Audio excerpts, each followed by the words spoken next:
Hello, this is Nancy Heins-Glaser with another wonderful Meet the Artist program, and today in our studio I'm tickled, delighted, excited. I have on my left Lee Boswell-May, and to her left Don Braden, and we're here to talk about an incredible something that's about to happen to our schools, and for our schools, and with our schools, yes. right?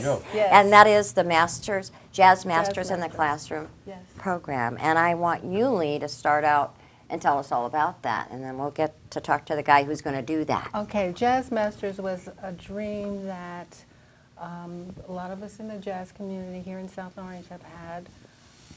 We wanted to get our resource, our musicians that live in town, and take them into the schools and let them talk to the students. We've got such a great jazz band here already. At Columbia. At Columbia.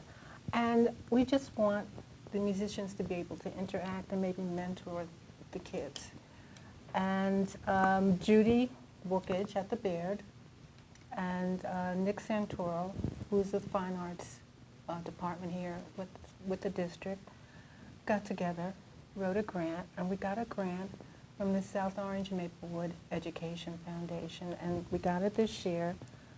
And then Judy and I said, now who can we get to really do it? And we wanted somebody who was not only a good musician, had to be in town, had to be able to interact with kids, and also be a good example to kids. And of course, we thought of Don Braden. Nice. Cool. A role model. A role model. I can do this. I can do this. Right.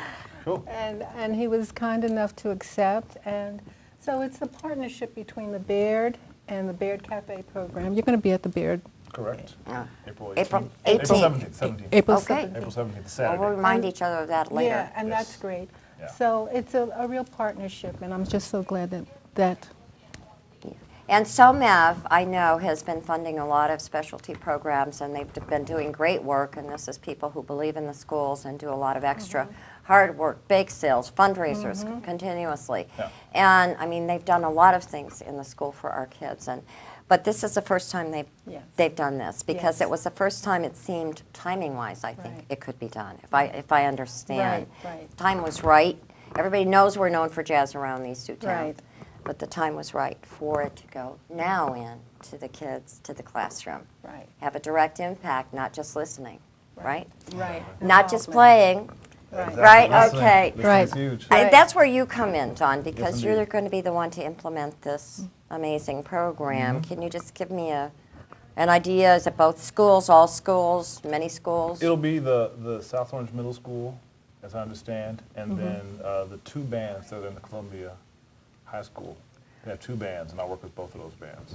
Okay, and one of the things that I really had a chances to talk to you about, really, was a little bit about what you're planning to bring to the course, which is, you know, after 20 minutes, I'm feeling like I got to go check out a book. I better learn how to do my finances. Yeah, it's a little late for me, but you're bringing your own style to the Yeah. course. It's much more than just teaching jazz music. Yeah. I look at teaching, teaching of music or the performance of music as a way for people to become better people, you know. And there's nothing more important that we do, that we as grown-ups do, than do what it takes to help our young people become better That's people. right. That's the most important thing. There's That's nothing right. more important.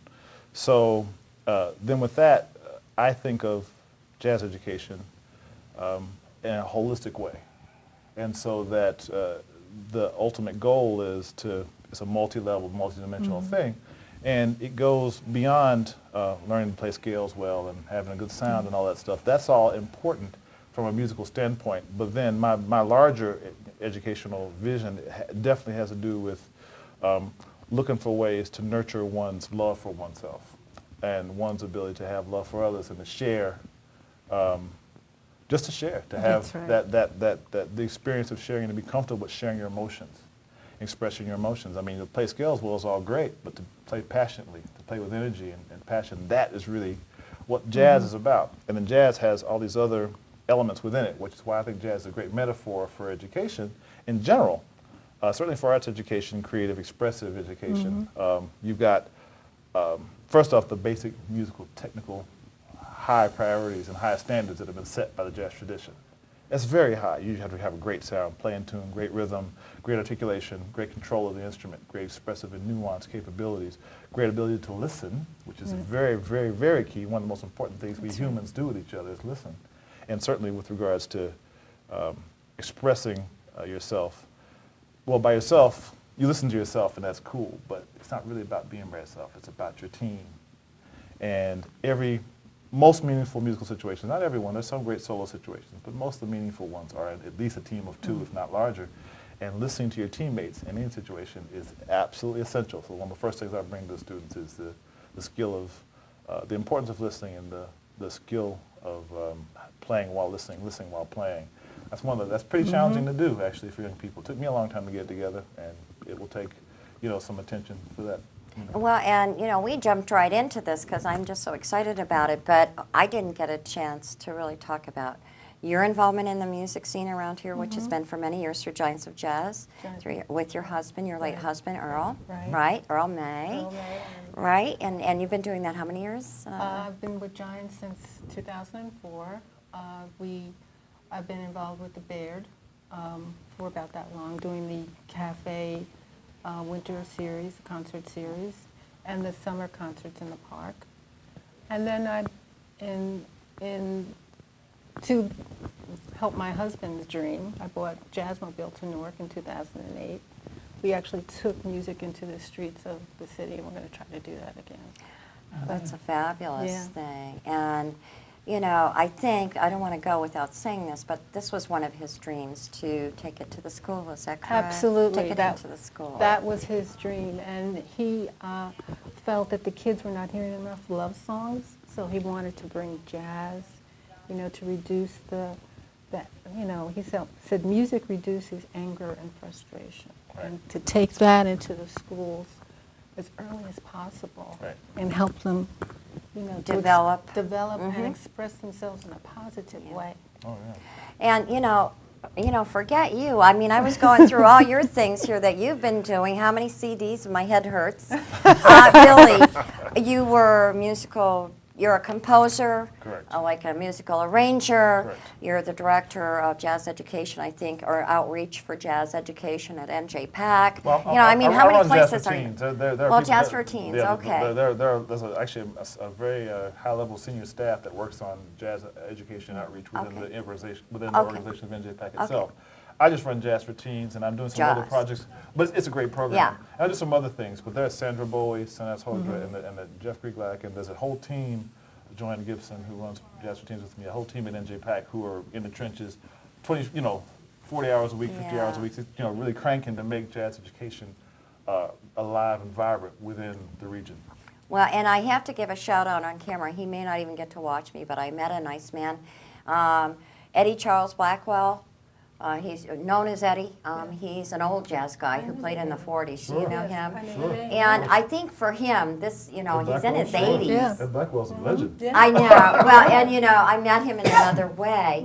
And I think to him, if I can, I'm going to make sure I get the show to him so he can watch and see that what he did has continued, because I think, and we talked a little bit about the transitions and trends. I mean, you were for the Cosby Show, a couple of PBS shows you've done the music for, compositions, arranging, conducting, playing.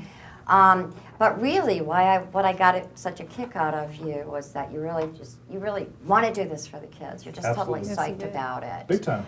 And what you felt was important is to teach them living skills. Absolutely. How to handle their money. Well, can I sign up? I'm out of high school. I won't go into all that now, but it's critical for everyone, because the school systems in the States don't generally deal with that. And so people get out in the real world and they're like, uh-oh, which is what I was, and I just made every mistake in the book. And when you're an artist, you really have to, it's important for everyone, but for artists, it's particular. If someone's looking to be a professional artist or have music play a high-level role in their life, there's going to be a significant amount of freelancing, etc. And handling your money well is critical to keep doing it. I'm a firm believer that the starving artist thing is not the move. Not cool. It's not the way to go. If you do it, it's all right. It's nothing against it. But I mean, if you can take charge of this very significant aspect of functioning and flourishing within society, take charge of it instead of having fear about it, you're in a far better position. And I've been on both sides of it, and trust me, the knowledgeable, educated, relatively, financial position is much better than the ignorant, fearful position, far better. Sounds good. And we must teach our young people that music is a business. You know, it is a business. And you are an entrepreneur, so you have to... So that mindset Yes. is a critical Right. one. There's a bunch of elements to that, but and I won't get too much into that in our program, but I'll touch on it. You know, I'll try to get a little time with the kids, mostly after, we'll spend the time in band time, really focusing on music, but then I'll get some time after people ask questions, especially high schoolers that are getting ready for college. And Yeah. I think about this stuff a lot, and as soon as you start savings, as soon as that you start with your Record investment, keeping. all the various elements that you have to do, Right. and just beginning to educate yourself, the better off you'll be. And that's ultimately that's what our goal is. We get them started early, and then That's right. they have a much better chance down the road. Well, and it's a well-rounded education, so you're not just teaching music. No, not just music. I mean, like I said, Although that's pretty good too. it's all But- music is awesome, and the thing is, it's a holistic. My approach to teaching is holistic. Jazz is a metaphor for many things. Our interaction is like a jazz trio in a way. It's like we're improvising, which is a very important part of it. We're listening to each other. We're interacting. We're having fun with each other, which is not always necessary, let's say, but that helps Right. when you're Right. able to, because it helps with the synchrony when Yeah. the positive emotions are flowing.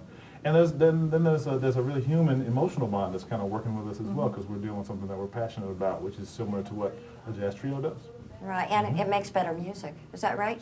Absolutely, there's no question. You know, and I think, to me, what was interesting is just, we did have a long conversation, and you played with Wynton Marsalis. I mean, you played with some pretty Yeah. huge, Yes. not that you're not huge, but I mean, Well, Wynton Marsalis is kind of, Wynton Marsalis is another Yeah. plane, and I worked with a lot of legends, you know. well, and do some names for me. Well, 'Cause- one of my first big gigs was Betty Carter, the great Betty Carter, Yeah. the jazz vocalist, and she was big on education, and I learned a lot from her. She kicked my butt on a few different levels, and made me think about a lot of things regarding music, such as, you know, how important it is. She went right to some of the core things. Like, she really was like, you always have to swing. She was like the first one that just like, Yeah. okay, Braden, Yeah. boom, Yeah. you know, kick Yeah. my butt. Get regular- right. Yeah. Get with it. You always have Yeah. to. And then she talked about she really helped me with things like how to accompany a vocalist, of course, and then she helped me with arranging things, you know, how to think about pacing, all this stuff.